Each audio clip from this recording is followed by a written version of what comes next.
início da gravação. Está gravando, muito bem, boa noite, bem-vindos, bem-vindas. Mais um encontro síncrono de física, Fundamentos de Física para o Ensino de Ciências, né? Turma 2021, da licenciatura em Ciências Biológicas.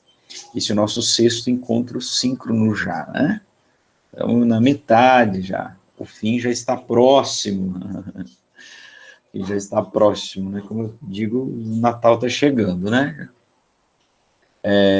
Até por isso nós vamos falar, antes da gente começar a nossa aula, a respeito da nossa atividade avaliativa que a gente precisa fazer, né? Também vai ser uma atividade assíncrona, tá bom? Bom, então sejam todos bem-vindos. Antes da gente começar a aula, eu quero conversar com vocês, então, a respeito da nossa atividade avaliativa. Eu precisava preparar uma atividade para vocês, assíncrona, para contabilização de frequência, né? Já que eu não... Opa! Não é possível compartilhar sua tela, ocorreu um erro. Por que que não é possível?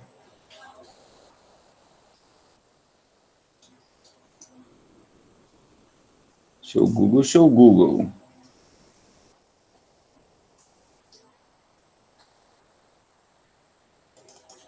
Pessoal, eu vou fazer o seguinte, eu vou sair e vou entrar de novo, tá? Fiquem aí, rapidinho.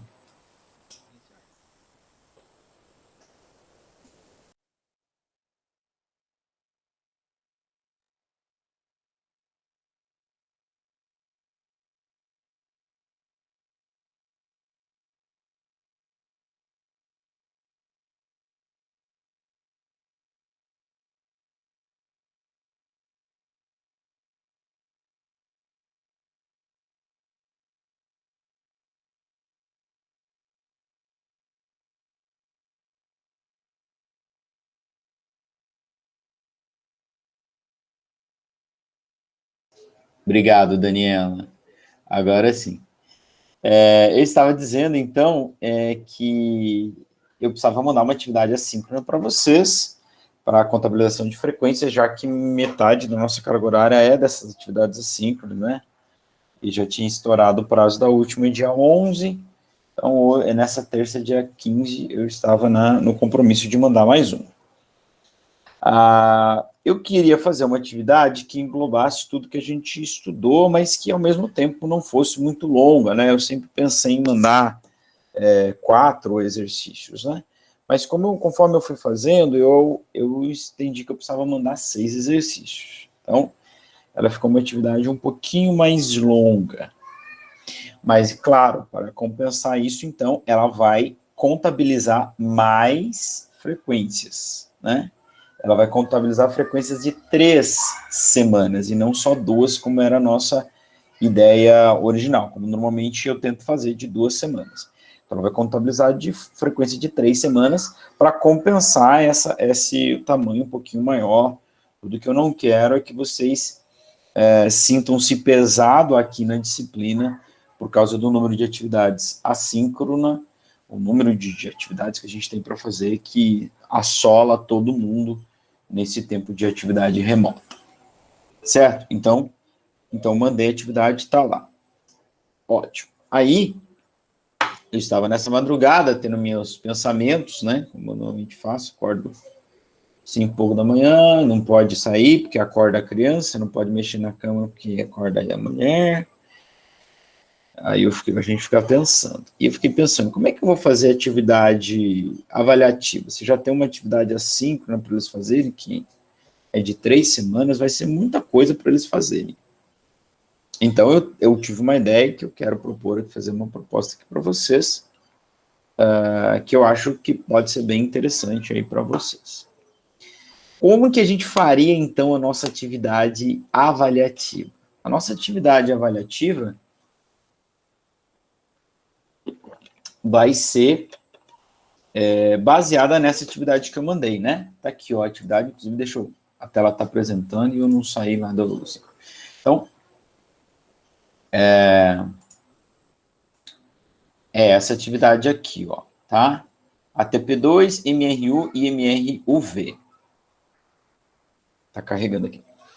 Então, o que eu pensei? A minha ideia, minha proposta para vocês é vocês fazerem o seguinte, ó, tem uma atividade de gráfico, né, apenas uma, bem simples. E atividade de movimento com velocidade constante movimento, e com uma aceleração. A minha proposta é, a gente vai transformar essa atividade aqui numa atividade avaliativa, mas não na sua integralidade. Tá? O que eu pensei? Eu vou fazer um outro item postando aqui, atividade avaliativa. E qual vai ser a sua atividade avaliativa? Que eu vou corrigir, vou dar um conceito, etc, etc. Você vai escolher 4 exercícios desses 6 aqui para me entregar. Tá? Então, aí a gente junta 2 atividades em uma só, né? E acaba otimizando o tempo de vocês. Então, ó, perceba que essa atividade aqui era para 3 semanas, não, 6 aulas, tá? Tá contabilizando até da semana que vem, que nem aconteceu ainda, né? Tá bom?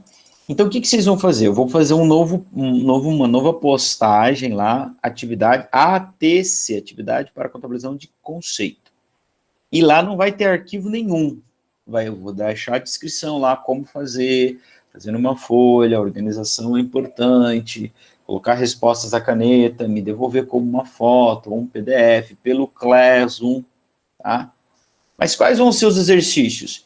Você vai escolher 4 desses 6 exercícios aqui e vai me mandar lá, naquela atividade que eu vou criar. E os outros 2 você pode mandar por aqui daí, né? Que não serão corrigidos por se tratar de uma atividade para contabilização de presença. Então, assim, otimiza o trabalho de vocês e vocês ficam aí com uma certa liberdade para... Né, uma liberdade relativa, aliás, toda liberdade é relativa, não existe uma liberdade, ninguém é livre 100%, né? Vocês têm uma liberdade, vocês falam assim, professor, odeio gráfico, então beleza, então tu não faz a questão de gráfico, né? Se de repente calhou de cair uma atividade ali, um dos exercícios, você fala assim, meu Deus do céu, não sei nem por onde começar, então beleza, escolhe outros, tem outros para você escolher. Tudo bem? Vocês entenderam a minha proposta? Querem comentar, perguntar, se manifestar? Não? Professor, daí entrega as 2 ou entrega uma? Você vai pegar desse exercício só 4 e vai entregar, é isso? Ou vai entregar 2 vezes, a de 6 e a de 4? Isso, vai entregar 2 vezes. Só que essa de 6, você só manda o que você não mandou na atividade avaliativa. Entendeu? Entendi. Então, vamos supor, o Vitor Hugo, ele fez o 1, 4, 5, o 1, 2, 3 e o 4 na atividade avaliativa, né? Então, nessa aqui, ele só manda o 5 e o 6, né? Não precisa mandar de novo, né? É claro que se você quiser mandar de novo, também não vai ter problemas. A questão é que você não precisa fazer de novo, né? Você faz uma vez só, né? E aí que está a otimização do tempo de vocês. Mais alguma dúvida? Questionamento? Crítica? Alguém tem vontade de chorar? Vou querer mandar. Beleza, então, Vitor. Tá bom, não tem problema não. Não precisa nem copiar, né? É a mesma foto, né? O mesmo PDF que você manda um anúncio, você pode mandar a outro, né? Tá? Professor, isso, mais alguma dúvida? Professor, eu estava de licença maternidade, acabou agora dia 11, preciso fazer a atividade 1. Oi, Ana, que bom, parabéns aí pela nova vida que veio ao mundo, felicidade, saúde para vocês. É uma resposta que eu não sei dizer, Ana. Eu não sei se, porque a licença é como se fosse um atestado, né? Eu não sei se o que aconteceu antes você teria que fazer ou não. Eu vou perguntar para o coordenador e te respondo de alguma forma, né? Por e-mail ou no WhatsApp, alguma coisa assim. Tá bom? Gente, mais alguma coisa? Senão nós vamos começar, hein? Vamos começar a terminar, né? Que a gente estava trabalhando com os gráficos semana passada. Podemos? Quem vai dizer que sim? Brenda, você chegou, Brenda?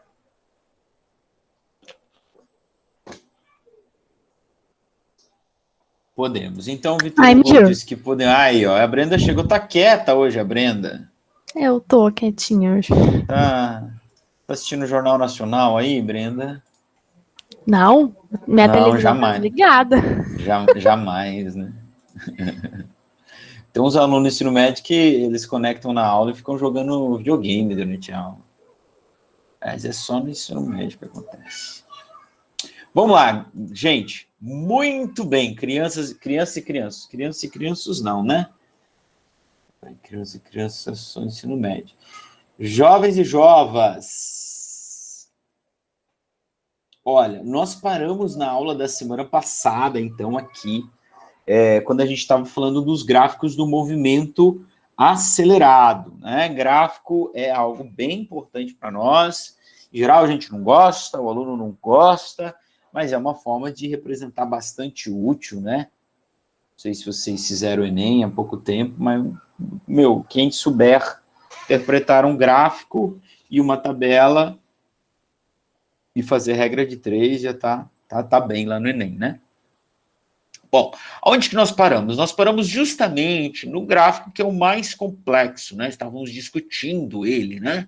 Que é o gráfico da posição em função do tempo, senhoras e senhores.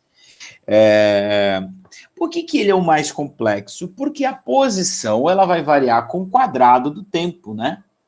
Porque a posição varia com a velocidade e a velocidade varia com o tempo, né? Então, ela varia com o tempo, com a velocidade, então ela varia 2 vezes com o tempo, né? Então, varia com o tempo ao quadrado.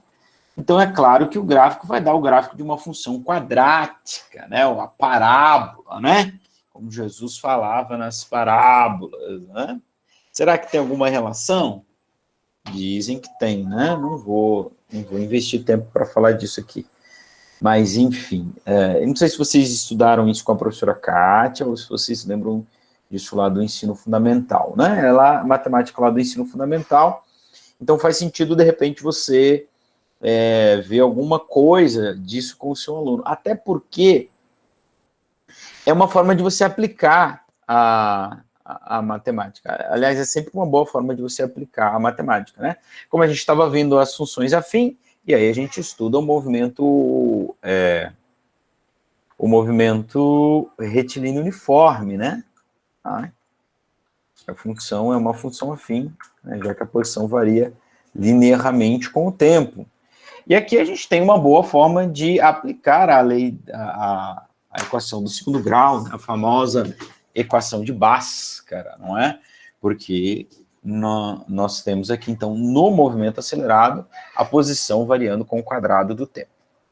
Tá? Então, nós vimos aqui, quando a aceleração for positiva, a concavidade da parábola é para cima, quando ela for negativa, a concavidade é para baixo.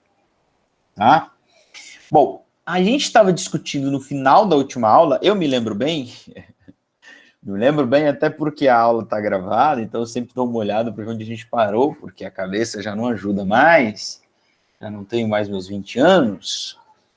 A gente parou bem aqui, e a gente estava discutindo, aqui a gente estava discutindo aqui porque tem um ponto muito importante, que é a inversão de sentido, que se dá no ponto mais baixo da parábola, se a concavidade for para cima, ou no ponto mais alto da parábola, se a concavidade for para baixo. E esse ponto, não sei se vocês se lembram, mas ele é chamado de vértice da parábola. Por que ali eu tenho uma mudança de sentido? Porque a velocidade se anula. Nesse ponto, a velocidade anula. Porque é onde o corpo está mudando o sentido do seu movimento. Então, se você lembrar lá da classificação dos movimentos, né, a gente tinha que, num primeiro início, um corpo que parte com uma posição inicial, S0, e a sua posição vai diminuindo com o passar do tempo, não é? Vai diminuindo, passa pelo zero, se torna até negativo. Então, neste primeiro momento, eu tenho uma velocidade negativa. E se a concavidade da parábola é para cima, a gente sabe que a aceleração é positiva. Então, eu tenho aqui um movimento retardado. Por quê? Porque ele está se movendo no sentido contrário ao que ele está sendo acelerado. Então, ele se move num sentido e alguém o acelera no segundo sentido. Hoje a gente vai ver que a aceleração é a forma de se exprimir uma força, né? Uma forma da manifestação de uma força, a aceleração. Isso quer dizer que esse corpo está indo num sentido e sendo forçado no sentido contrário. Então, ele vai ficar cada vez mais lento até que ele pare por completo. Quando ele parar por completo, ele vai mudar o seu sentido, porque a aceleração está no sentido contrário. Então, ele passa a se mover, olha, com uma velocidade positiva. Por quê? Ó, ele chega numa máxima ou numa mínima posição, e daqui para cá sua posição começa a aumentar com o passar do tempo. E isso indica uma velocidade positiva. Como a aceleração também é positiva, ele passa a ter um movimento acelerado agora. Mas houve, então, uma mudança de sentido ali. Essa mudança ocorre quando a velocidade se anula. Tá? Isso é o mesmo que acontece quando a gente estuda, a gente não vai estudar aqui, mas quando a gente estuda o movimento acelerado, a gente também estuda o movimento vertical. Por quê, professor? Porque tudo que se move na vertical está sujeito à aceleração da gravidade. Então, é um movimento acelerado. Então, por exemplo, quando eu jogo essa minha caneta para cima, o que ela vai descrever é exatamente o que está nesse gráfico aí. Eu jogo ela com velocidade para cima. A aceleração da gravidade está para baixo, né? Por isso que as coisas caem. Né? Vertical para baixo em direção ao centro da Terra. Então, quando eu jogo essa caneta para cima, ele vai desenvolvendo um movimento retardado, movendo-se para cima, enquanto a velocidade é para baixo. Aliás, perdão, enquanto a aceleração está para baixo. O que vai acontecer com a minha caneta? Ela vai ficar cada vez mais lenta, até que ela chegue à velocidade zero. E aí ela para por uma fração minúscula de segundos e ela cai novamente. Se você filmar eu jogando a caneta, né, e colocar em câmera lenta, você vai ver que, de fato, ela faz uma parada ali no ar antes de cair. Essa parada é a máxima posição que ela atingiu, é a máxima altura. Por quê? Porque é o ponto onde a velocidade foi para zero. Então, ela não vai mais subir, porque a sua velocidade se anulou. Não é? Então, é isso que acontece aqui também, né? Então, é a mesma descrição. Tá? Então, eu tenho aqui no próximo slide alguns pontos bem interessantes destacados do gráfico, né? Concavidade voltada para cima, a aceleração é maior que zero, ou positiva, né? Então, aqui, ó. Então, aqui eu tenho, no gráfico, ó, a posição inicial, essa a gente já conhecia. Nós temos o gráfico passando pelo eixo horizontal. Nesses instantes, onde o gráfico está no eixo horizontal, sobre o eixo horizontal, T1 e T2, por que ele está sobre o eixo horizontal, né, o eixo do tempo? Porque o valor para o S é zero. Então, o valor não é nem positivo e nem negativo. O valor é zero. Então, nesses instantes, nós dizemos que o corpo se encontra na origem dos espaços, né, ou a posição do corpo é zero, né? Então, aqui, ó. T1 e T2, o corpo passa pela origem dos espaços. No ponto onde a curva toca o eixo é a posição inicial. Isso já falamos. No instante T2, o corpo... Aliás, o gráfico é T1 e T3, né? Perdão, tá? Eu marquei ali certo, mas escrevi errado. T1 e T3. O T2 é o vértice. Deixa eu mudar a cor dessa caneta para melhorar um pouquinho para vocês. Ó, o T2 é o vértice da parábola, então é o ponto mais baixo. É o ponto onde há a mudança de sentido, onde a velocidade vai para zero. Né? Do instante zero até o T2, o espaço diminui, então o movimento é retrógrado, né? Velocidade negativa. E retardado, porque ele está contrário à aceleração, que é positiva. De T2 a partir de T2, ele passa, então, a ter um movimento progressivo, com velocidade positiva, e como a aceleração é positiva, ele também passa a ser um movimento acelerado. Então, é aquilo que eu fiz lá no final da aula da semana passada, né, ó. você tem, então, daqui para cá, ó, vai, canetinha, daqui para cá você tem um movimento acelerado. O corpo anda no sentido positivo e fica cada vez mais veloz, né? Enquanto que na primeira parte, você tem um movimento retrógrado e retardado, ele vai ficando cada vez mais lento, até chegar no instante T2, né, onde a velocidade vai se anulando. Vai se anulando? Não, se anula, vai para zero. Tá? Então, ela vai ficando cada vez mais lento, menor essa velocidade, até chegar em zero. Tá? Então, como eu já havia dito, né, e repetindo no início dessa aula, esse gráfico é um pouco mais complexo. Claro, se ele é mais complexo, então ele tem mais informação, né? Então, complexo não é necessariamente um sinônimo de coisa ruim, não é? Se ele é complexo é porque também ele tem mais informação, ele tem mais dado, né?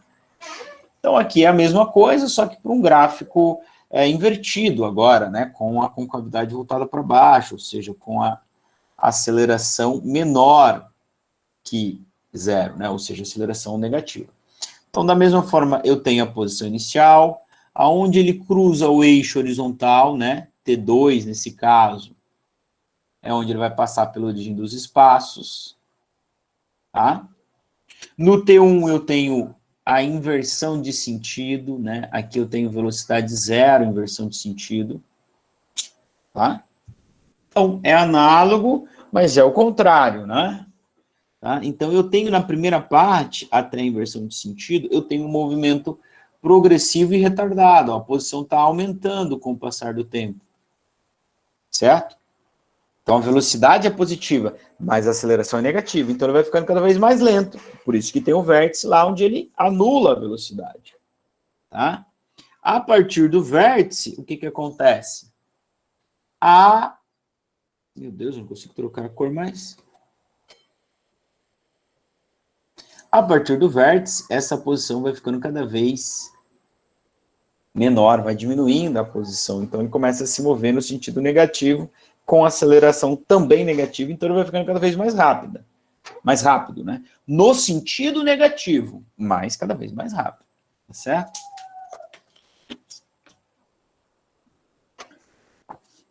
Lembre-se de uma coisa, esse gráfico não é a trajetória. O corpo não fez essa curva aí. Esse gráfico mostra como a posição do corpo varia com o tempo. Não é linear, não é? Certo? Ele estava na posição 10 metros, um segundo depois ele está na 12, um segundo depois ele não vai estar na 14, porque não é linear. Não varia o mesmo tanto a posição a cada instante. É uma relação quadrática, tá? Uma equação do segundo grau, tá? Então, nesse slide tem os resumos de tudo isso que nós discutimos aí. Dos gráficos do MRU, tá? Os primeiros aqui são o gráfico de velocidade por tempo, né? E os de baixo, o gráfico de posição por tempo, né? Que dão as parábolas, né? Ok? Bom, vamos aplicar isso na forma de um exercício para vocês. Tá? Eu vou fechar minha câmera para que eu possa deitar o computador aqui. Vai ficar melhor para vocês. Vocês não vão ver esse meu rosto serelepe e faceiro, né? De estar com vocês. Mas, em compensação, vai ficar melhor organizado aqui o nosso exercício. Então, o exercício de número 4, por que é o 4, professor? Porque nós estamos dando sequência na aula 2, né? Aula dos gráficos. Ele fala assim, analisando o diagrama de velocidade em função do tempo representado na figura abaixo, calcule o deslocamento sofrido pelo móvel entre os instantes T0 e T5 segundos.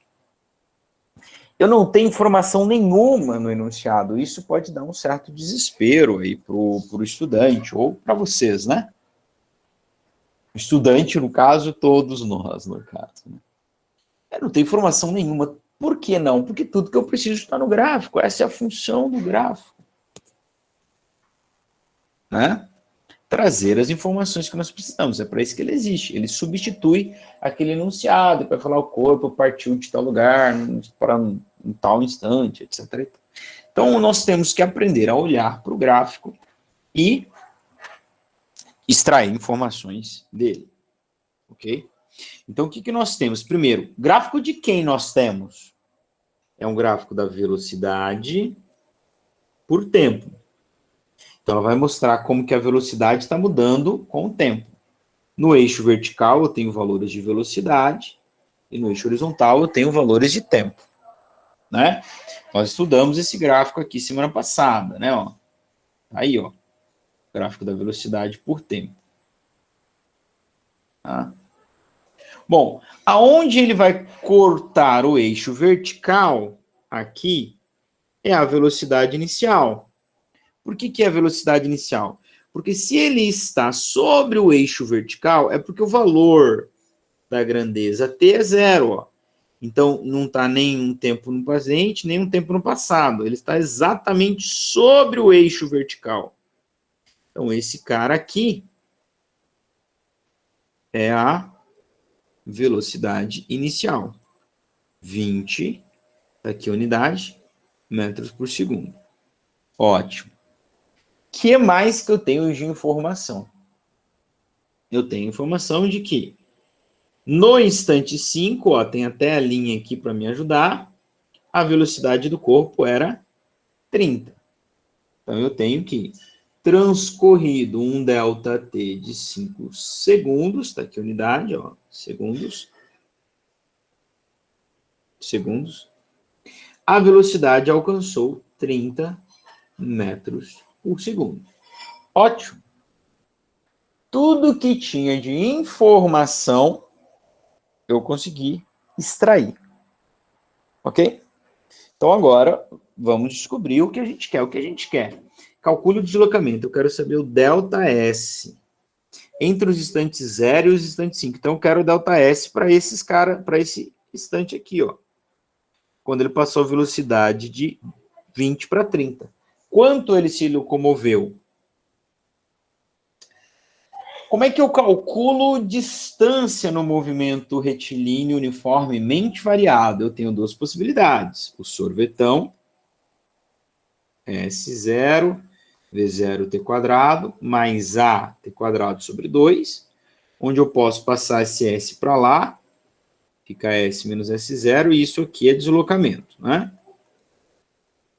Tá? Então, fica V0t mais A sobre 2, t². Então, V0t mais A sobre 2t². Essa é uma possibilidade. Qual é a outra, professor? A outra é o nosso amigo Torricelli, que não envolve tempo. O velocidade final, velocidade inicial ao quadrado, mais 2A ΔS.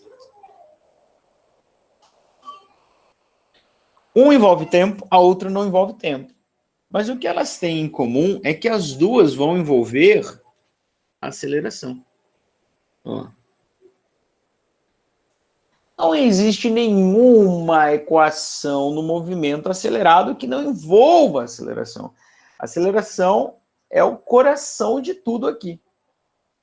Bom, por que eu estou dizendo isso? Estou dizendo porque vai ser impossível calcular o deslocamento sem calcular a aceleração. Tá certo? Então, a primeira coisa que eu preciso fazer é calcular a aceleração.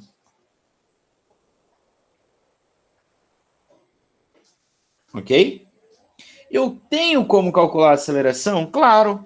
Eu tenho velocidade final, velocidade inicial, né? Velocidade final e o ΔT. Então, eu posso usar a equação que define justamente o que é aceleração. A aceleração é ΔV por ΔT. Lembrando que delta é final menos inicial, né? Então, ΔV é V final menos V inicial, dividido por ΔT. ΔT é o intervalo de tempo que a gente já tem ali. O intervalo de tempo é o próprio 5 segundos. Né? Que é o tempo que se passou, porque o tempo inicial era 0. Tudo bem? Então, o que eu vou fazer? Como eu disse, eu tenho aqui o V0, que é 20 metros por segundo. Eu tenho o V, que é 30 metros por segundo. E tenho delta T, que é 5. Se eu substituir tudo isso na equação da aceleração, eu vou encontrar quem é a aceleração. Tá? Então, no próximo slide, estou copiando novamente a equação da aceleração. Não tem problema, não estou gastando papel, estou investindo. Né? Organização é importante. Velocidade, eu quero a aceleração. A velocidade final é o 30, menos a velocidade inicial, que é o 20, dividido pelo t, que é o 5. E o a, quem eu quero, já está isolado ali. Primeiro eu faço a subtração, né? Para depois fazer a divisão. Então, 30 menos 20 dá 10, né, gente? Dividido por 5. Então, essa aceleração é 2 metros por segundo ao quadrado.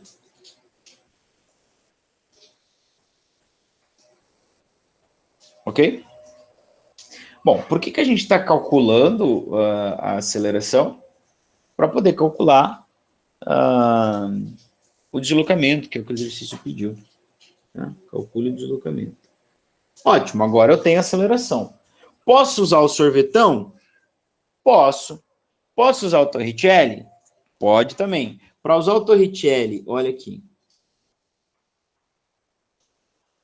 Agora, em segundo, calcular o ΔS, o deslocamento. Se eu quiser usar o Torricelli, eu preciso da velocidade final, a inicial, da aceleração e isolo o ΔS. Dá para fazer? Dá. Ou, se eu quiser fazer pelo sorvetão, ΔS é a velocidade inicial t mais at quadrado sobre 2. Dá para fazer pelos dois? Dá. Qual vocês querem? Torricelli ou sorvetão? Podem escolher.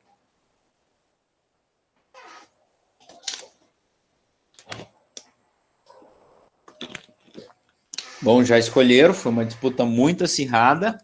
Eu vou fazer pelo sorvetão, tá? Eu escolhi fazer pelo sorvetão. Então, vou fazer aqui ΔS. ΔS é velocidade inicial mais A, vezes tempo mais A sobre 2t quadrado. Certo? Quem que eu tenho de informação? Vou colocar aqui. Eu tenho a velocidade inicial, 20 metros per second. A aceleração, 2 metros per second at the square. 2 metros por segundo ao quadrado. E o tempo? O tempo, eu vou chamar de 5 segundos, né? Que eu vou descobrir qual é o ΔS dele para 20 segundos, né? Tá? Então, eu vou substituir tudo isso agora na equação do sorvetão. Então, fica assim, ΔS é igual a V0t mais at quadrado sobre 2.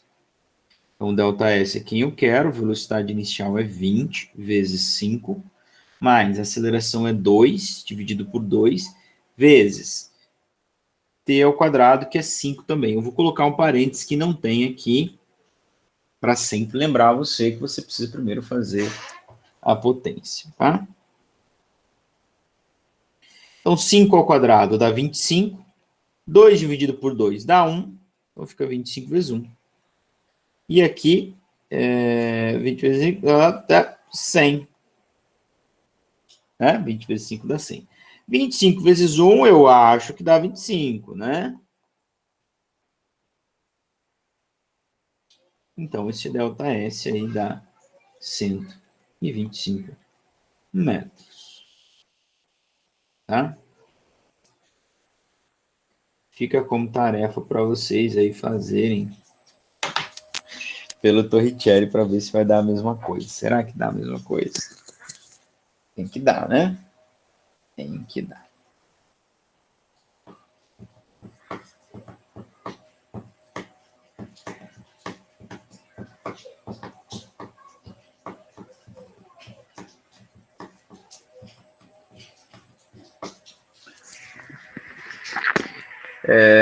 Muito bem, muito bem, muito bem. Muito bem, bem, bem.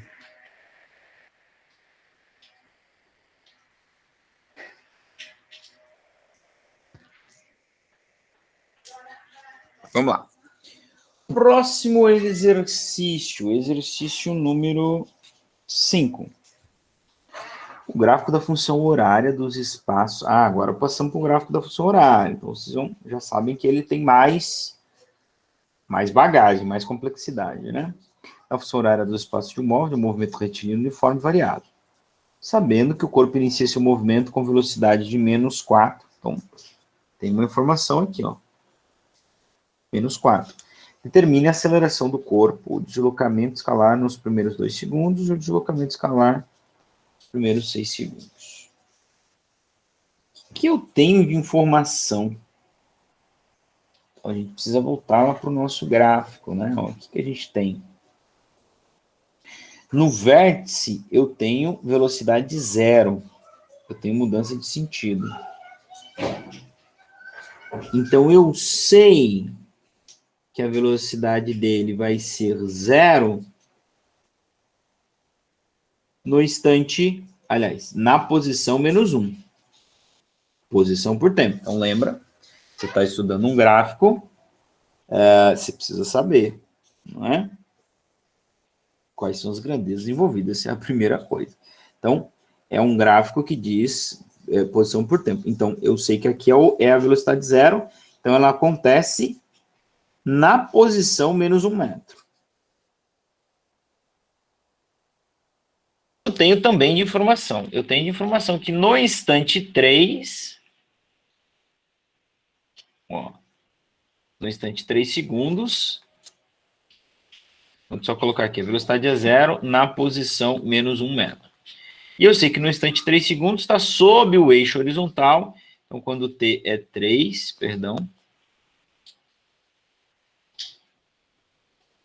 a posição do corpo é 0. Por que é 0? Tenta projetar isso aqui no eixo vertical, ó. Aqui no ponto 0, né? Beleza? E, além disso, eu sei que ele começou com uma velocidade inicial de menos 4. Tá? Então, a primeira pergunta, qual é a aceleração? Bom, tem outra informação aqui, né? Que eu esqueci, ó. Quem é esse cara? É a posição dele no instante 0, ó. Projeta no eixo horizontal, no instante 0. Então, isso aqui é S0, 3 metros.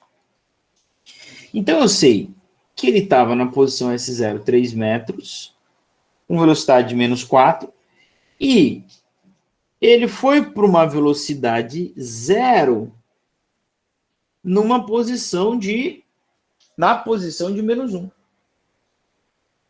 Então, eu posso calcular a aceleração aqui sem envolver o tempo, porque eu não sei que tempo é esse aqui, ó. Não sei que tempo é esse. Certo? Mas eu posso calcular a aceleração usando a famosa equação do Torricelli, porque é uma equação que não envolve tempo, não é?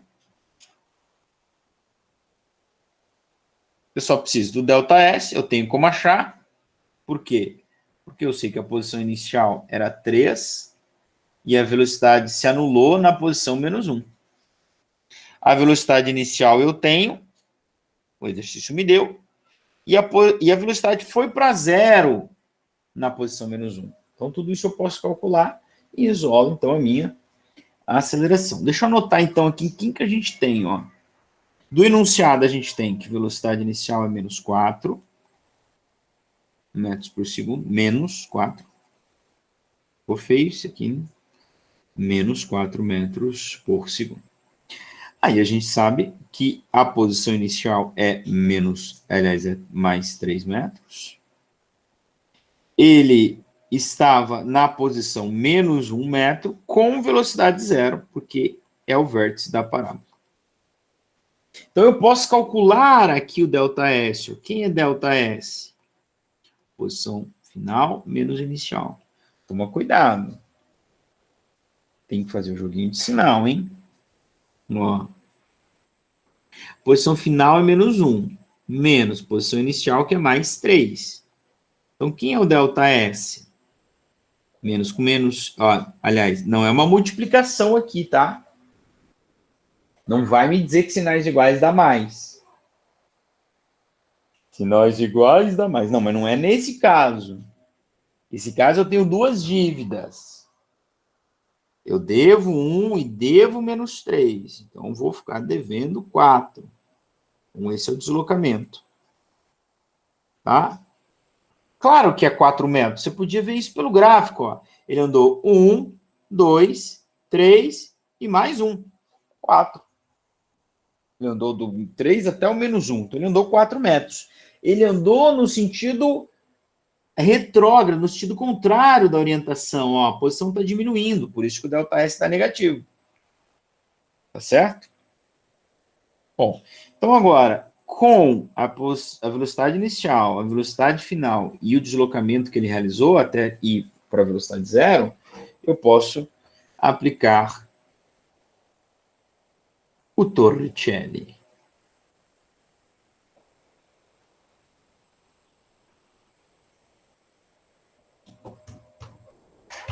Certo? Vou mudar minha cor aqui. Não ficar monocromático. Então, velocidade final é 0. A inicial era menos 4. Mais 2 vezes a aceleração que eu quero, vezes menos 4, que é o ΔS. Tem que pôr menos, professor? Claro, né? Sempre tem que pôr menos. Isso é quando a gente fala de módulo. 0 ao quadrado dá 0. Menos 4 ao quadrado dá mais 16, porque menos vezes menos dá mais. Mais 2A. Aqui eu vou fazer o jogo de sinal. Aqui sim, porque é uma multiplicação. Mais com menos. Menos 2 vezes 4. 8 vezes A. Vou isolar a minha incógnita, tá? Como eu digo para vocês, é o que a gente faz todas as quintas-feiras à noite. Isolar incógnita. Então, o que eu vou fazer? Eu vou mandar o menos 8A para o outro lado do sinal de igual. Ele estava subtraindo do 16, então ele vai vir somando com o zero. Então, fica 0 mais 8A igual a 16. Pois é, professor, só que isso aqui dá 8, 0 mais 8, 0, some, né? Isso dá 8A vezes 16, e aí alguém vai dizer, pois é, professor, o senhor não isolou a incógnita. Não isolei. Ainda não. Mas agora eu estou a um passo de fazê-lo. Se eu mandar esse 8 para o outro lado. E quando eu mandar esse 8 para o outro lado, eu vou inverter a operação dele. Ele está multiplicando o A, né? O sinal que tem entre o 8 e o A é um sinal de multiplicação. Então, se o A estava multiplicado pelo 8, o 16 fica dividido pelo 8. E essa aceleração dá, de novo, professor, 2 metros por segundo ao quadrado. Ah, de novo, desculpa. Foi sem querer.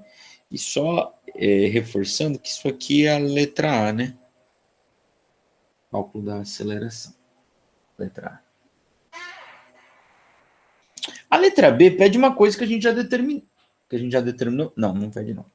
A letra B pede deslocamento escalar nos primeiros 2 segundos. Bom, eu não sei qual é o deslocamento escalar nos primeiros 2 segundos. Eu sei que ele partiu da posição 3, mas onde é que ele estava 2 segundos depois? Não sei. Mas tem uma equação que me permite saber quem é o sorvetão. Para isso que ela existe. Justamente para determinar aonde o corpo está em cada instante. Tá? Então, eu preciso montar essa equação. Eu tenho posição inicial? Tenho. Tem velocidade inicial? Tenho. Tenho aceleração? Tenho. Então, show de bola. Ó, vou montar um sorvetão para este corpo. Posição inicial era 3. Então, onde você tirou isso, professor? Do gráfico. Aqui, ó. Mais a velocidade inicial era menos 4, está lá no enunciado, vezes t, mais a aceleração que a gente acabou de calcular, que dá 2 vezes t ao quadrado. Então, agora, eu quero calcular a posição do corpo para quando t é 2. Como que eu vou fazer isso? Assim, ó. Vamos fazer esse jogo de sinal? Sinais diferentes nós temos, dá menos. Que multiplica... Aqui, ó. 2 dividido por 2. Por enquanto, eu vou deixar isso aqui. Tá? E o que eu vou fazer? No lugar do t, eu vou pôr 2. Por quê? Porque eu quero saber onde o corpo estava na posição 2. Porque eu já sei onde ele estava na posição 0. Já sei de onde ele saiu. Se eu descobrir onde ele estava, eu sei quanto ele andou. Isso é tranquilo para nós. Beleza? Então, seguimos. O S para quando t é 2, ou também, né, na matemática pode simplesmente se chamar assim, S de 2, vai ser primeiro ao quadrado, 2 ao quadrado, 4, que multiplica 2 dividido por 2, tá? Mais, cuidado com a ordem das coisas, faça a multiplicação. Menos 4 por mais 2, dá menos 8. E sobrou 3. Tá? Se eu estou fazendo invertida a ordem, porque eu comecei no do quadrado. Então, agora falta eu fazer essa divisão e essa multiplicação. Essa divisão aqui, 2 dividido por 2 dá 1, vezes 4 dá 4. Pronto, acabou. Não sobrou mais nada, né? Só sobrou 4, né? 3 menos 8 mais 4. Aí. Então, se eu fizer essa continha, tá? Eu vou descobrir qual é a posição no instante 2. E não me vá fazer jogo de sinal. Aqui você tem uma dívida de R$8, você tem R$3 e mais R$4. Então, você tem R$7 e deve 8. Você vai ficar devendo 1 metro. Tá? Então, você sabe onde ele estava. Bom, essa é a posição do vértice, né? Coincidentemente, é a posição do vértice. Então, a gente já sabe que esse deslocamento aqui dá 4. Tá?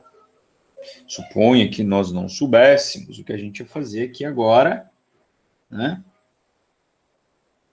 Era determinar o ΔS, calcular o ΔS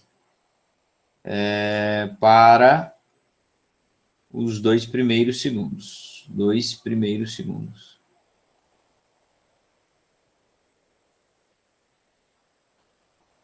Então, o que eu vou fazer? Eu vou fazer a posição, ó, quando t é 2, eu vou fazer o S de 2, né, menos a posição inicial. Tá certo? Claro, S de 2 a gente já calculou, inclusive a gente já fez essa conta, né? Fica menos 1, menos 3, e o deslocamento escalar dá menos 4 metros. Então, a gente sabe que também que é nesse instante 2 aí que a velocidade se anulou, né? Bem, é nesse instante 2 que a velocidade se anulou. O exercício não pede isso. Ele pede o deslocamento escalar nos primeiros 6 segundos. Bom, como eu já montei a equação, faltou aqui. Deixa eu só fazer uma coisa aqui. Faltou um slide aqui a mais. Como eu já montei o sorvetão, eu posso calcular a posição dele em qualquer instante, tá? Em qualquer instante. Então, é só usar a mesma equação e determinar a posição do corpo.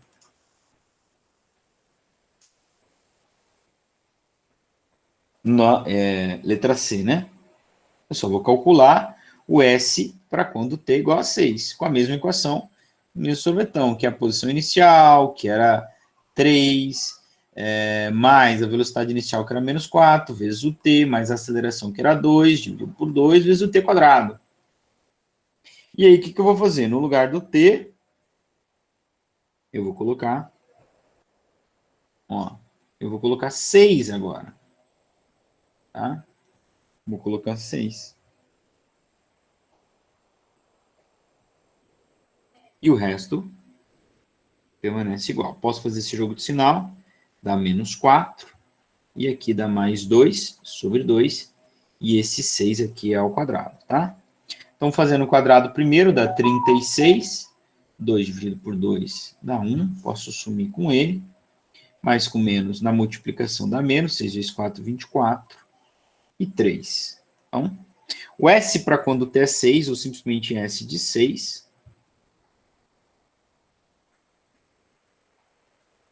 vai ser eu vou juntar quem tem o mesmo sinal, então eu tenho R$3, agora eu tenho mais 36, então eu tenho 39, mas eu devo 24, e eu sou uma boa pessoa, sempre pago o que eu devo, me sobra 15.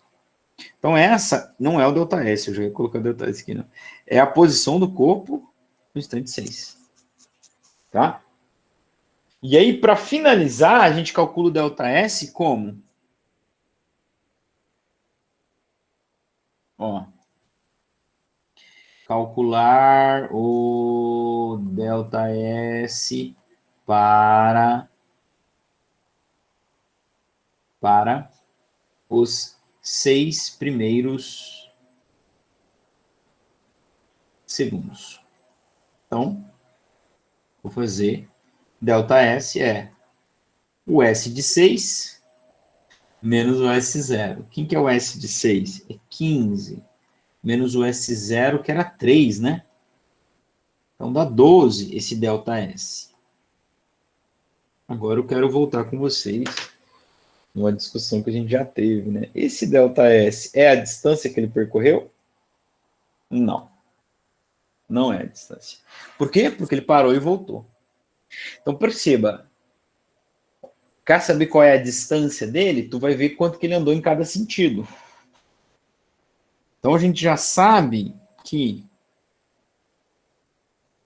ele andou 4 metros para ir da posição inicial até onde o vértice anula. Então, nesse sentido, ele teve um ΔS de 4 metros. Bom, e agora, onde é que ele parou lá na posição 6? Na posição 15, né? Só que ele saiu da menos 1. Então, ele andou 1 para chegar no 0 e andou mais 15. Então, ele andou 16. Só nesse sentido, aqui, ele andou 16 metros. Então, se tu queres calcular qual é a distância total, é 4 mais 16, que dá 20, e não 12. Tá? Então, ΔS, lembra disso? Só é igual à distância. Se o corpo não faz volta, não faz curva, né? Muito bem. Aqui tem mais um exercício, mas eu não vou mais investir tempo nisso. Quero apenas trazer para vocês, eu não sei se vocês chegaram a estudar isso em matemática agora ou não, mas quando você tem uma parábola, você tem condições especiais para saber quem é as coordenadas do vértice. A coordenada do vértice é o menos b da Bhaskara dividido por 2a, e o valor de y é menos delta dividido por 4a. Lembrando que delta é isso aqui, né? Menos 4ac sobre 2a. Então, por exemplo, se a gente tem como esse exercício 5 aqui, né, eu teria a equação do corpo era essa aqui, né? Era 3 menos 4t mais 1t quadrado, né?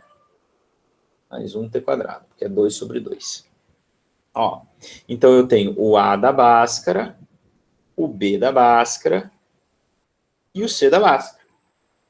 Então, por exemplo, se me perguntassem, não me perguntaram, mas se me perguntassem em que instante ele muda de sentido, é o instante do vértice, é o x do vértice. Então eu poderia calcular por esse esqueminha que a gente aprendeu aqui, né? O x do vértice é menos b sobre 2a.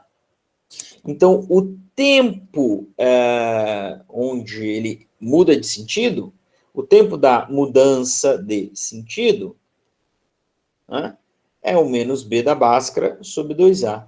Quem é o b? É o menos 4. Quem é o a? 1. Então, olha que mágica. Menos b, que é menos 4, vou ter que fazer o jogo de sinal, dividido por 2 vezes a. Quem é o a da Bhaskara? 1. Estou falando da aceleração, tá? Estou falando da Bhaskara. Sinais iguais dá mais, 4, 2 vezes 1, 2. 4 dividido por 2, 2. Esse é o tempo da mudança de sentido, 2 segundos. Confere? Confere. Tá aqui, ó. A gente calculou isso, né? 2 segundos é o que deu aqui.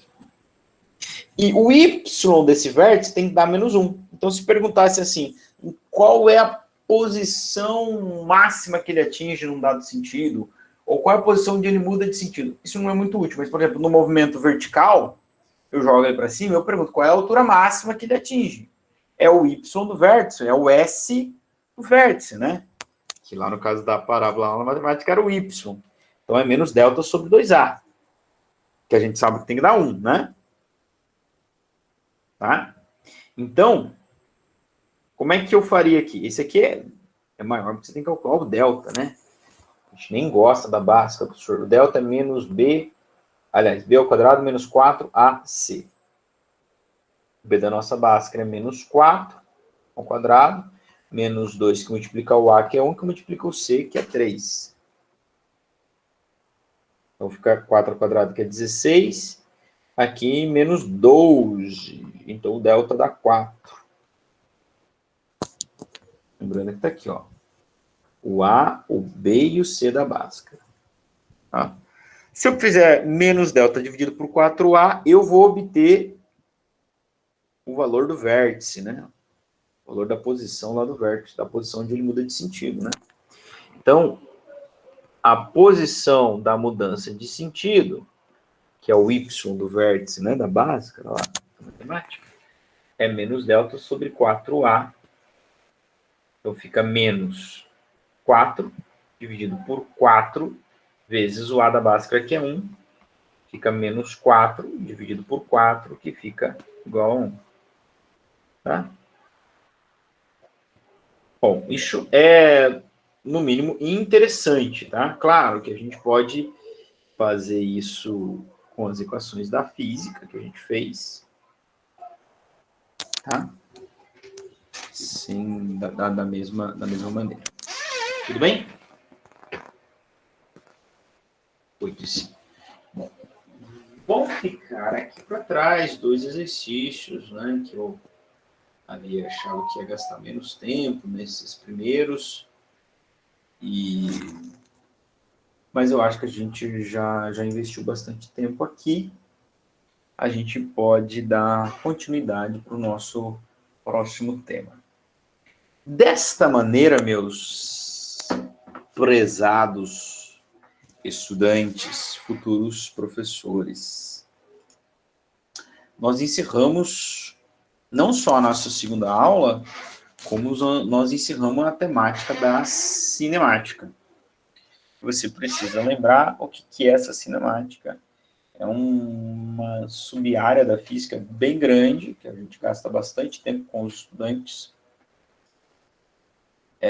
que estuda o movimento.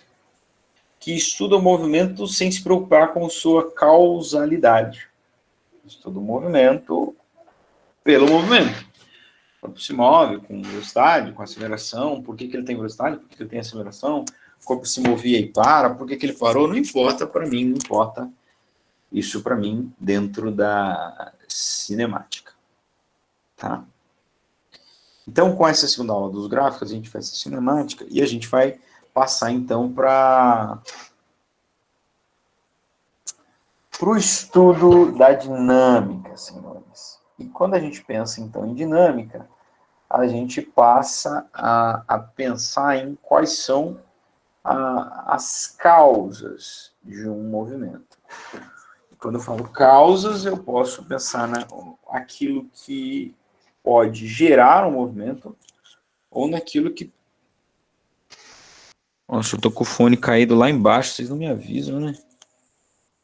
Devia estar baixinha a minha voz aí para vocês. Vocês estavam me ouvindo bem? Espero que sim, né? Sim? Ah, então tá bom. Então, eu estava dizendo que a gente vai adentrar dentro da dinâmica, vamos adentrar na dinâmica, que é a parte que vai estudar também o movimento, né? Mecânica, né? Mas estão se preocupando com o que pode gerar ou o que pode destruir um movimento. Então, quando a gente fala disso, a gente vai falar das famosas leis de Newton, que são o coração da dinâmica, né? São o coração da dinâmica.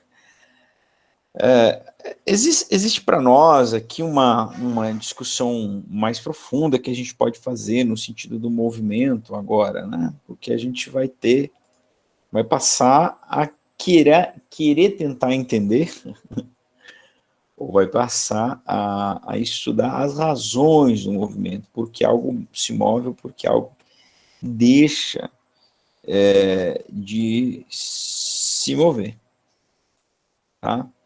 Então eu vou novamente apresentar minha tela para vocês.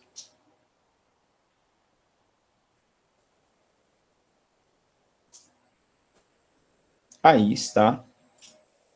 Dinâmica, as leis de Newton. Né?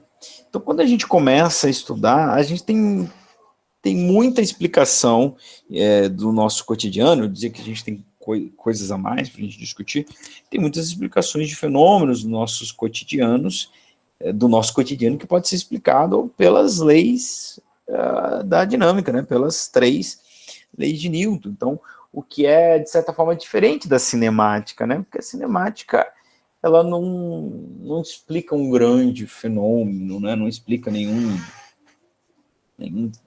nada que a gente vê no nosso cotidiano, assim, que seja muito interessante. Aqui não, então por isso a gente já começa com algumas perguntas, né? Por exemplo, o fenômeno que acontece de você estar em pé num ônibus, né? E esse ônibus freia e você é jogado para frente. Por que isso acontece? Ou o ônibus acelera, então, e você é empurrado para trás, não é? Por que a gente precisa utilizar o cinto de segurança no carro? Ah, professor, para não se machucar, mas por quê? Né? Porque é um risco muito maior não estar de cinto. Como é possível retirar um papel debaixo de uma garrafa sem movê-la do lugar? Não sei se você já viu isso. Ou aquelas pessoas que colocam uma mesa, né, cheia de talheres e louça e tal, e ela puxa a toalha e tudo fica exatamente onde estava, só sai a toalha de baixo. E outra pergunta aqui interessante. Por que não é possível uma pessoa se erguer puxando o próprio cabelo? O homem mais forte do mundo, o cara levanta, sei lá, 100 quilos, mas ele não consegue tirar ele do chão puxando o próprio cabelo, né? É a mesma razão do que a gente vai ver no slide anterior, né? Antes da gente responder isso, a gente então precisa ver os conceitos fundamentais aqui da dinâmica. É a mesma explicação de por que isso aqui está errado, né? Esse meme aí. Problema é resolvido, não precisamos mais de gasolina. A gasolina está cara, né? Então você tem um carrinho, põe um imã aqui, puxou, beleza, já era. E aí, aqui tem o Stephen Hawking, Einstein, tentando segurar justamente o nosso amigo Newton, né? Por quê? Porque quem explica isso aqui é esse cara, né? Isaac Newton vai explicar. E talvez você já tenha até visto essa imagem e falou, achou engraçado, claro que não vai dar certo. E por que não vai dar certo? Por que não? Às vezes a gente gosta de rir das pessoas, né? Vamos ser polêmico aqui. A gente gosta de zombar dos terraplanistas, né? Não sei se tem algum terraplanista aí na turma, se tiver. Desculpa, nada contra. Mas como é que você pode provar que a Terra não é plana? Pega alguma lei da ciência aí, joga no papel e mostra para mim, ó. Tá vendo? Por causa disso, a Terra não é plana. É assim que a gente refuta uma ideia ridícula, né? É assim que a gente refuta ciência errada, assim que a gente refuta fake news,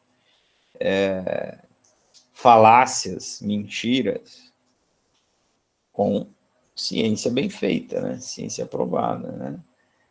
Então, enfim, fica aí essa nossa reflexão. Bom, as leis de Newton, então, são as leis que vão determinar a ação, como a ação de forças influenciam no estudo do movimento. Forças, senhores, senhoras, senhoritas, senhoritos, jovens e jovens. Força é mais um daqueles conceitos físicos que estão presentes no nosso dia a dia. A gente sabe muito bem usar, sabe os efeitos dela, sabe até medir força, né? Tem o dínamo, né? Dinamômetro que mede força. Mas é muito difícil explicar, né?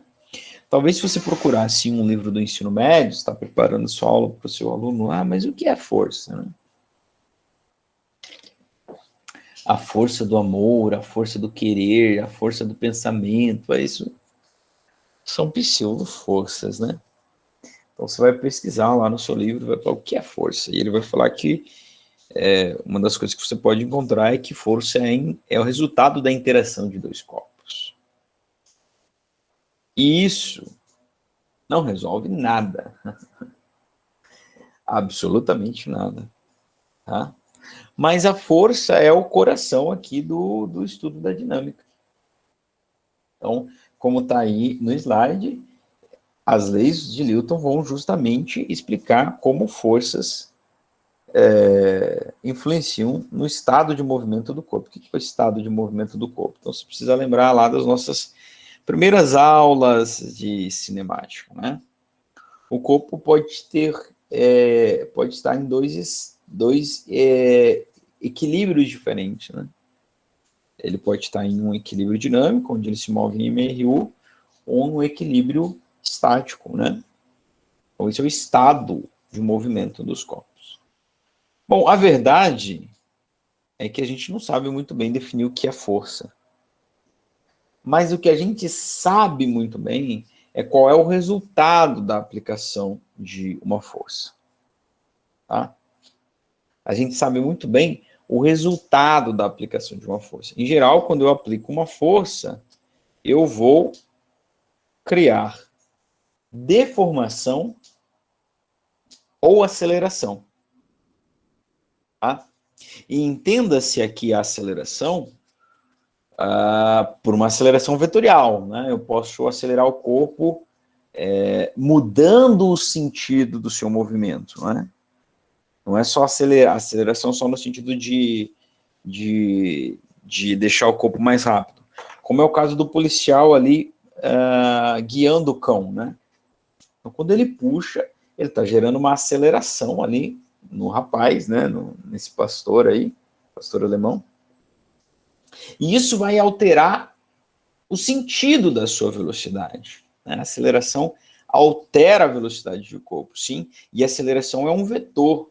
Então, ela é capaz de alterar módulo, direção e sentido da velocidade. Ok? Ou na segunda imagem, como nós vemos, uma deformação. Né? Ou os halteres da última imagem, eu posso aplicar força sobre ele e gerar movimento. Em outras palavras, com força, além de deformação, eu posso tirar algo que está em repouso e colocá-lo em movimento. Ou o contrário também. Eu posso tirar algo de movimento e colocar em repouso. Se você fizer uma força no sentido contrário, constante ao movimento, uma hora você vai anular aquele movimento.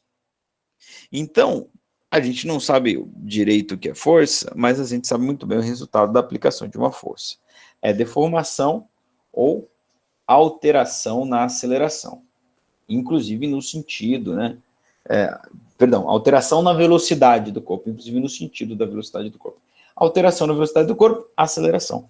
Por isso, a famosa, talvez, equação que você lembra de física, que você mais usou na física, a famosa segunda lei de Newton vai dizer justamente isso, que quando eu aplico uma força, um dos resultados da aplicação de uma força é a aceleração no corpo, gerar uma aceleração no corpo, tá?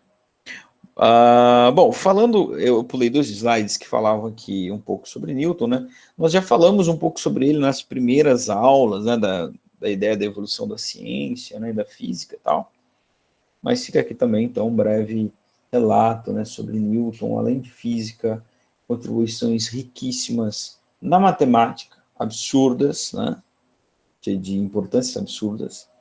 Também estudou filosofia, astronomia, astrologia, alquimia, teologia, entre outras ciências. Tá? Então, dentro da física, além da gravitação universal, que está dentro da dinâmica, né? Ele estuda os fenômenos ópticos, né? E na matemática, a criação do cálculo diferencial integral, binômio de Newton, e claro, né, os estudos das leis de Newton dentro da proposta da dinâmica. Tá? Bom, onde estão as forças? É a pergunta do próximo slide. Elas estão sempre presentes, então, na interação de dois corpos, já que força é isso, né? No nosso cotidiano, elas estão presentes em todas as situações, né? Sempre que um tipo de força estiver envolvido dentro de um fenômeno, né? Eu falei para vocês do instrumento capaz de medir força, que é o dinamômetro. Por que dinamômetro? Por que esse nome, né? Porque uma unidade de medida de força é o dínamo, né? Dínamos. Né? Então, daí o aparelho dinamômetro. Claro, não é no SI, essa unidade, você já deve até conhecer qual é essa unidade, que é Newton. Em homenagem ao grande físico Isaías Venâncio, deram o nome de Newton, não. Claro que não, em homenagem a Newton, obviamente, né? Seria muito óbvio dizer isso. Mas, enfim, às vezes o óbvio precisa ser dito. Em homenagem a Newton, a unidade para medir força no SI é newtons, tá? Na natureza, existem forças em lugares inimagináveis, tá? Forças que, inclusive, mantêm a estrutura do universo como está, tá? Nós temos 4 tipos básicas de forças que estão aí listadas abaixo e não listradas. A força nuclear forte, que é responsável por manter todas as partículas do átomo juntas. Tá? Então, é um tipo de força, uma natureza de força. Uma qualidade de força. Nós temos uma outra que é diferente dessa primeira, que é a nuclear fraca. Tá? Que em sua essência, na sua natureza, é uma força diferente. Então, ganhou esse outro nome aí. Essa força é a que cinde ou separa as partículas. Enquanto a forte aqui mantém o núcleo unido, essa força nuclear fraca, é uma força fundamental da natureza que mantém as partículas repartidas, o que separadas.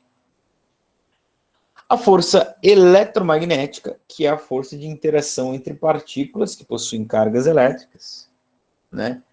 E aí nós temos a maioria das partículas, né? Com exceção de algumas, né? Os nêutrons, e algumas partículas subatômicas também, que também não têm carga.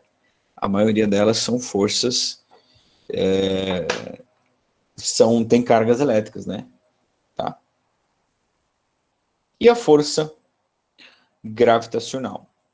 A força de interação entre corpos que possuem massas. Né? Tudo que tem massa atrai massa. Né? Quando eu estudava física, eu falava para alguém mais velho, formando física, eu lembro de massa atrai massa na razão direta de sua massa inversa quadrado da distância. Né? Então, essa é a famosa lei da gravitação universal, que inclusive foi proposta pelo nosso amigo Sir Isaac Newton. Inclusive, é desta ideia que surge a segunda lei de Newton, né? Então, uma força atraindo um corpo, e o resultado dessa atração é o mover de o corpo em sua direção, né? Ou a tentativa de mover o corpo em sua direção. Então, isso gera uma aceleração sobre o corpo. Tá? Bom, nós temos agora, lembra, nós vimos no slide anterior as naturezas das forças. Tá? Então, são aquelas 4, todas são daquelas 4. Agora nós tínhamos, vamos dizer assim, características das forças. Força de contato é uma, né? E força de contato, força de campo. Tá? São esses 2 tipos de força que tem. Então, entenda que, por exemplo, uma força eletromagnética, ela pode ser uma força de contato, ou pode ser uma força de campo. Tá? Então, esse slide é uma classificação de força, esse slide é outra classificação. Tá? Então, o que é uma força de contato? É a força que atua quando você está em contato com o corpo, ora, pois. Quando você empurra, puxa, aperta, estica, são forças de contato. Agora, existem forças que são opostas a essa, que são forças que podem ocorrer mesmo a distâncias. Essas forças dão-se o nome de forças gravitacionais. Perdão, forças de campo, né? Como, por exemplo, a força gravitacional. A Terra atrai tudo que está próximo à sua superfície, em direção ao centro da Terra. Não precisa estar na superfície da Terra. Então, nós dizemos que tem um campo de ação daquela força, daí o nome, né? E daí você já deve ter ouvido falar também o campo gravitacional terrestre, ou do campo eletromagnético terrestre. É a região no espaço onde atua-se a força de gravidade da Terra, ou no caso do campo eletromagnético, a força eletromagnética da Terra. Então, essa força estão nos ímãs, entre um ímã e um metal, né? A coisa mais legal quando era criança era brincar com ímã, né? Então, você não precisa encostar para ele puxar o outro ímã, né? Ou para repelir o outro ímã. Então, é uma força de campo, né? Ou, como já deu exemplo, o satélite e a Terra, né? O satélite pode ser, por exemplo, a Lua, né? Um satélite natural. Então, as leis de Newton foram propostas nesse livro, que inclusive nós falamos já dele, né? O Princípios da Matemática, da Filosofia, Princípios Matemáticos da Filosofia Natural, né? Tá? E aí a gente chega nessa primeira lei de Newton, ou a chamada Lei da Inércia. Essa lei, ela é revolucionária porque ela vem quebrar uma ideia que vem lá de Galileu, que é o seguinte: para existir um movimento precisa existir força. E Newton diz que não. Diz que há uma tendência natural em todo o corpo que possui massa em manter o seu movimento. Existe uma tendência, e eu repito, tendência natural de tudo que tem massa, de manter o seu estado inercial, ou seja, MRU, ou seja, repouso. Há uma tendência natural. Então, quando um corpo é colocado em movimento, se ele é um corpo, ele tem massa, se ele tem massa, ele tem algo chamado inércia. E essa lei da essa inércia é a característica do corpo, é a propriedade do corpo em resistir à sua mudança de estado. Então, tudo que tem massa tem inércia, e tudo que tem inércia tem a tendência em resistir à mudança de estado. E isso é fácil de ver quando ele está em repouso. A gente... Opa! Joguei água para cima aqui e me molhei. Espero que vocês não tenham visto isso. Isso é fácil de perceber quando o corpo está em repouso. Eu faço uma forcinha e ele tende a manter em repouso. Eu faço uma forcinha e eu preciso ir aumentando essa força até vencer. Vencer o quê? Vencer essa resistência que esse corpo tem em se manter neste estado inicial. Essa resistência natural de tudo que tem massa de se manter no seu estado é chamado de inércia. Mas isso também acontece com o corpo que está no estado de equilíbrio dinâmico. Entenda-se MRU. Então, quando um corpo é colocado em movimento, há uma tendência natural dele em se manter em movimento. Professor, mas isso aí eu não vejo na prática. É verdade, se a gente não vê. A gente empurra as coisas, elas logo param, né? Empurro meu carrinho, meu Hot Wheels, ou o carrinho de bebê, né? Ana, né? empurra o carrinho de bebê. Se você parar de empurrar, ele vai parar de andar, cara. Então, isso a gente não vê acontecendo no cotidiano. Mas, claro, porque no nosso cotidiano, a gente vai entender isso quando a gente estudar a segunda lei de Newton, e a primeira se mistura com a segunda, né? Claro, porque ali você está sobre a ação de outras forças. Então, o corpo tem a tendência de se manter. Mas quando você começa a agir sobre ele com uma força, você pode, então, quebrar a inércia, quebrar o estado. Como eu fiz aqui com a caixinha, ó. Deixa eu aumentar a minha força. Eu não sei se vocês estão vendo a minha caixinha em cima da minha mesa. Também não consigo ver minha câmera agora. Se eu aumentar a minha inércia, eu movo. Então, a lei da inércia, que você deve ter aprendido no ensino médio, fala, tudo que está em repouso tem de permanecer em repouso, tudo que está em movimento tem de permanecer em movimento. Calma, não é bem assim, não é tão simples. Agora você é um professor, você vai enunciar essa lei de uma outra forma. Você vai dizer que é uma tendência natural dos corpos em se manterem no seu estado. Tudo que está em repouso vai permanecer em repouso, tudo que está em movimento retilíneo uniforme vai permanecer em movimento retilíneo uniforme, a menos que haja, e aqui tem o que ninguém lá no ensino médio fala, né? Os alunos do ensino médio não falam, a menos que haja uma força sobre ele. Entende?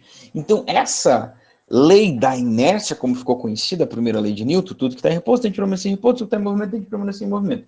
Vírgula, tem muita coisa por trás. Tudo que está em repouso tem de permanecer em repouso. Tudo que está em movimento retilíneo uniforme tende a permanecer em movimento, vírgula, a menos que haja uma força resultante não nula atuando sobre ele. Tá certo? Então, essa lei também fala de força. Ela fala que força é o agente capaz de alterar o estado do movimento do corpo. Só força é capaz. Por quê? Porque existe uma tendência natural dos corpos em resistirem à mudança. O nome dessa tendência natural é inércia. É inércia. Tudo que tem massa tem inércia. Inércia é a tendência natural dos corpos em resistir à mudança de estado. Então, quando você ouve falar que algo se moveu por inércia, aconteceu, eu estou num relacionamento, a gente está indo mais por inércia, quer dizer, você está indo no embalo, vamos dizer assim, não é? E aí a gente pode voltar lá para a primeira pergunta das 4 que nós colocamos lá no primeiro slide. Por que quando você está em pé no ônibus, o ônibus está parado e o ônibus acelera, você é jogado para trás? E quando você está em pé no ônibus, o ônibus está se movendo e o ônibus freia, você é jogado para frente. Por quê? Uma palavra, 7 letras, inércia. Inércia. Veja, primeira situação, onde o ônibus, você está em pé no ônibus, o ônibus está parado. Se você está parado, há uma tendência natural que você permaneça parado. O nome dessa tendência é inércia. Quando o ônibus acelera, é como se o seu pé fosse puxado para frente. E há uma tendência natural do seu corpo de ficar aonde ele estava, do jeito que ele estava. Na posição que ele estava. É por isso que você é jogado para trás. Você precisa se segurar, não é? E a segunda situação, que é o oposto para a primeira, a explicação é a mesma. Obviamente, vocês já devem ter percebido, não é? O ônibus está se movendo, você está em pezinho lá no ônibus, freou, você é lançado para frente. Né? Freada brusca, por exemplo. Você é lançado para frente. Por quê? Você estava em movimento, amor. Há uma tendência natural. Não é você que quis, é uma tendência natural de tudo que tem inércia, de tudo que tem massa, de manter o seu estado de movimento. Quando o ônibus tenta parar, você tenta continuar. Você tenta continuar. Tá? E isso responde também a uma das perguntas lá da importância do cinto de segurança. Sim, aqui eu estava dizendo, aquele que eu trouxe, eu já falei agora há pouquinho, né? Segundo Aristóteles, o movimento do corpo não é um estado natural. Para que ele ocorra, precisa ser forçado, precisa de uma força. Segundo Galileu, inércia consiste na tendência natural que os corpos possuem em manter a sua velocidade. Lembra que Galileu e Newton estão ali, ó. Galileu morreu e já nasceu Newton. Não que um seja a encarnação do outro. Então, essa primeira lei fala disso. Fala que você não precisa de força para ter movimento. O corpo pode se mover por inércia. Claro, a gente não vê isso no cotidiano, porque o corpo vai estar sempre sujeito à ação de outras forças, gravitacional, resistência do ar, do vento, atrito com o chão, beleza. Mas se não estiver fazendo nada esse final de semana, pega a nave espacial do seu pai e vai passear lá no espaço, leva uma bolinha de tênis e joga ela pela janela. Vai ver se ela vai parar. Vai continuar se movendo por inércia. Ou até, para sempre, ou até ser presa pelo campo gravitacional de algum astro celeste aí, ou coisa parecida.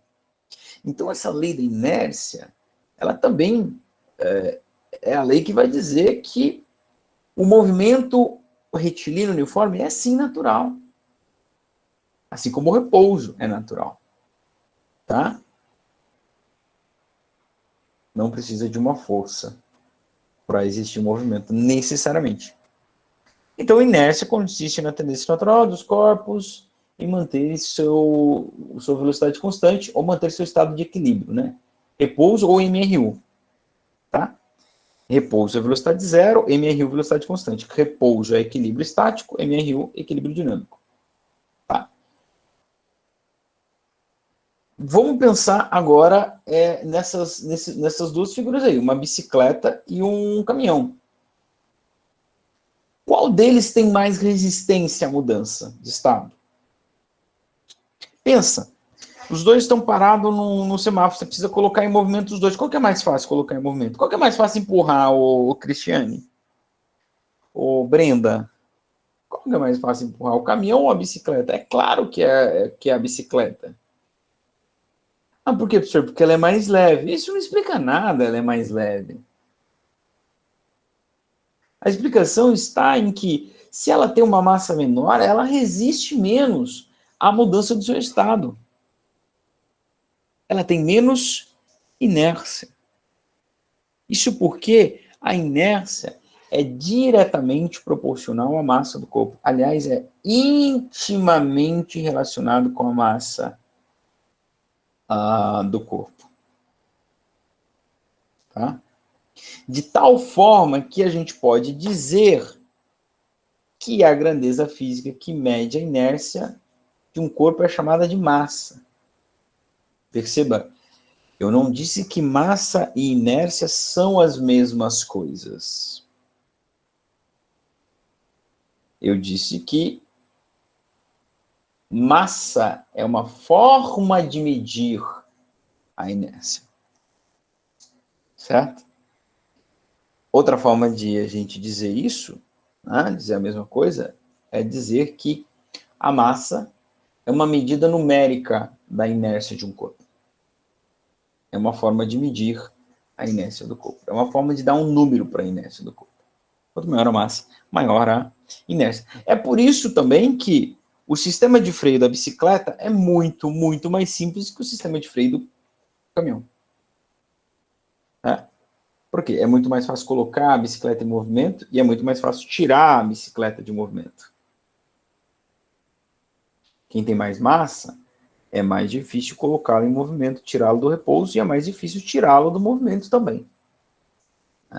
Por isso que eu brinco com os alunos do ensino médio e falo, vocês duvidam comigo que eu ganho na corrida de um carro? Pode pegar qualquer carro que vocês quiserem aí. Você vai dirigindo o carro e eu correndo a pé e eu ganho. Vocês acham que é possível? É possível. Uma corrida de 10 metros eu ganho. Por quê? Porque eu sou mais forte que um carro? Sou mais rápido que um carro? Não. Mas o carro tem uma certa inércia, ele precisa se colocar em movimento, ele tem uma massa muito maior, né? Então, se a gente fizer uma corrida de 10 metros, eu vou ganhar, com certeza. Né? Por essa razão que as motos, quem anda de moto, elas sempre arrancam mais rápido lá nos semáforos, né? Elas têm massa menor, inércia menor. Tá bom?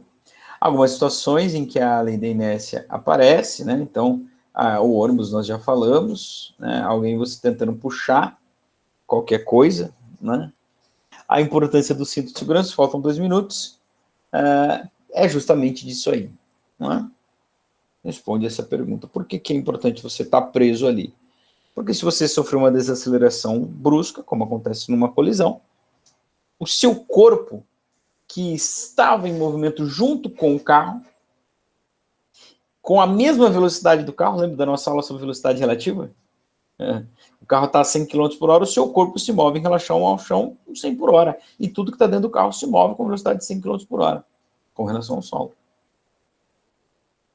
Então, se você for abruptamente desacelerado, a sua tendência é continuar o movimento. Por isso você precisa estar preso dentro de um cinto.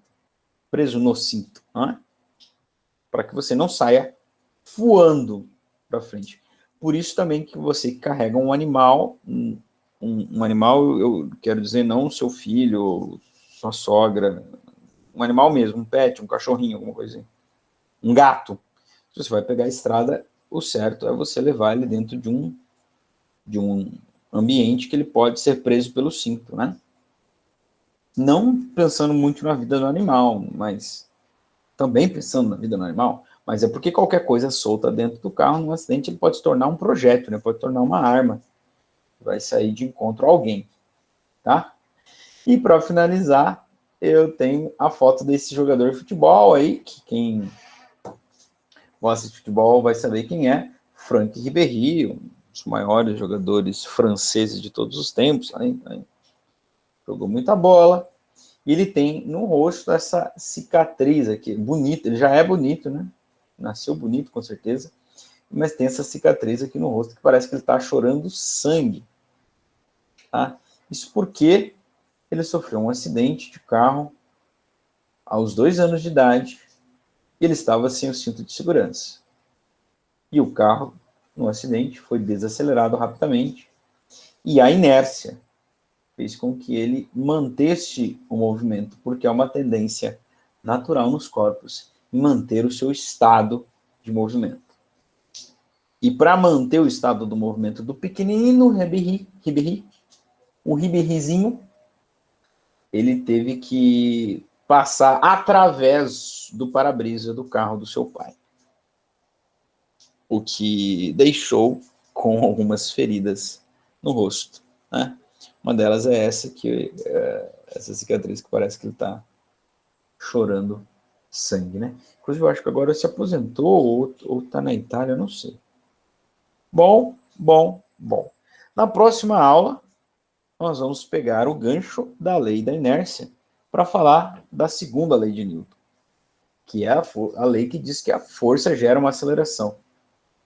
Se você prestar atenção, se você entendeu com profundidade o que eu te falei sobre a inércia, você se ligou que a lei da inércia fala disso. Quando não tem forças, quando as forças resultantes são nulas, o corpo está em repouso ou em MRU. Se eu tiver uma força resultante que não é nula, eu posso quebrar isso. Para quebrar isso, eu vou variar a velocidade do corpo. Variação de velocidade do corpo é aceleração. Aguardem para as cenas dos próximos capítulos. Já são 20 horas e 41 minutos, eu peço que vocês não saiam, eu vou ler o nome daqueles que estão presentes aqui para aferição de frequência do dia de hoje. E lembrando, então, do nosso combinado sobre a nossa atividade avaliativa, tá? Vou postar amanhã para vocês, certinho, e vocês me devolvem em uma semana. Escolhem 4 exercícios e façam. Estão conectados comigo a Ana, a Anaína, o André, a Brenda, a Cristiane, a Daniela, a Ellen, a Graziela, a Radija, a Jaqueline, o Luan, Luiz Gustavo, a Maria Rita, o Rodrigo, a Vera, o Vitor e a Viviane. Se você chegou depois e perdeu, porventura, o início da aula, onde eu expliquei a atividade avaliativa, eu vou fazer da atividade que eu postei terça-feira, atividade avaliativa, você vai escolher 4 exercícios e mandar para mim para eu corrigir. Depois você tira as dúvidas, pode tirar as dúvidas depois, ou assistir o vídeo dessa aula depois, ou pode tirar a dúvida agora, eu vou encerrar a gravação e você pode perguntar o que tu quiseres, tá bom? Então é isso, estou encerrando a gravação, até uma próxima para quem está assistindo, e para vocês, ficamos por aí se precisar, tá bom? Um abraço. Vai. Não vai, agora vai. Não vai também? Eu só queria parar a gravação, agora vai.